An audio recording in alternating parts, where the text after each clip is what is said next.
Hello everyone, আসসালামু আলাইকুম। সবাই কেমন আছেন? আশা করি সবাই ভালো আছেন। আপনাদের জন্য আজও একটা সুন্দর লং ভিডিও নিয়ে হাজির হয়েছি। হাতে মাখিয়ে গরুর মাংস রান্না করলে যে কতটা মজা লাগে, তো এই ভিডিওটা না দেখলে বুঝতেই পারবেন না।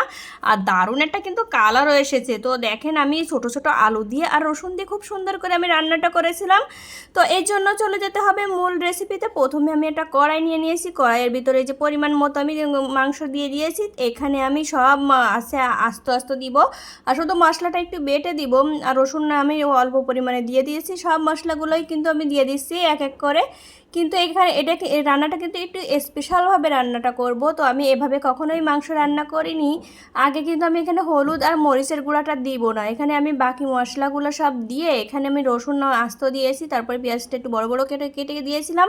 একটু বেশি করে পেঁয়াজের পরিমাণটা দিতে হবে। বাকি ওই যে গোটা মশলাগুলো আমি দিয়ে দিয়েছি। দিয়ে এখানে আমি কিন্তু হাতে মাখিয়ে রান্নাটা করব। আর এখানে সরষের তেলটাও দিয়ে দিয়েছিলাম।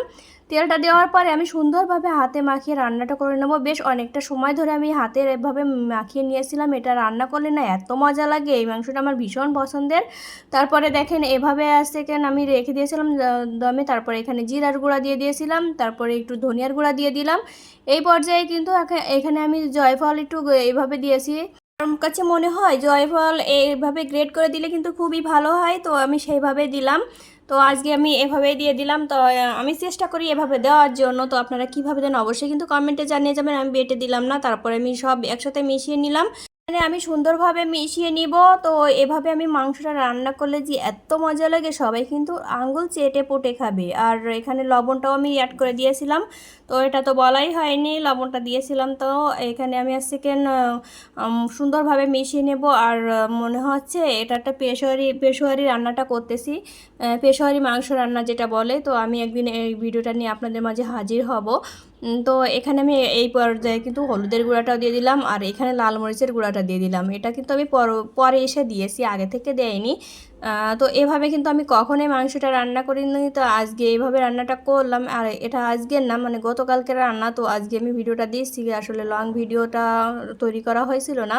ভাবে রান্না করলে মাশাল্লাহ খেতে কিন্তু অনেক মজা লাগে। আর গরুর মাংস কি সব ধরনের মাংস যদি একটু বেশি ভালো করে কষানো হয় তাহলে তো খেতে অনেক মজা লাগে।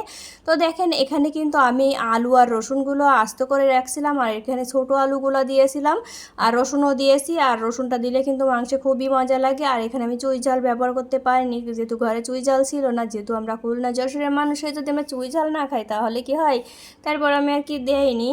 তো এখানে সুন্দরভাবে আর কি কষিয়ে নিব মাংসটা। তো আলুটা দিয়ে অনেকটা সুন্দর একটা কালার দেখা যাচ্ছে, খুবই ভালো লাগতেছে। আমার কাছে তো ভীষণ ভালো লেগেছে। আর বিশেষ করে আমার এই কড়াইটা কিন্তু এটা হচ্ছে স্টেনলেস স্টিলের একটা কড়াই। তো এই কড়াইটা রান্না করে যে এতটা ভালো লাগে কি বলবো। হানিকম্বের কড়াইও আছে, তো এটাও রান্না করতে কিন্তু খুব ভালো। বলতে বলতে রান্নাটা কিন্তু শেষ হয়ে গেছে। আমার রান্নাটা কেমন হয়েছে, যদি ভিডিওটা ভালো লেগে থাকে অবশ্যই কিন্তু লাইক কমেন্ট শেয়ার করে একটু পাশে থাকবে।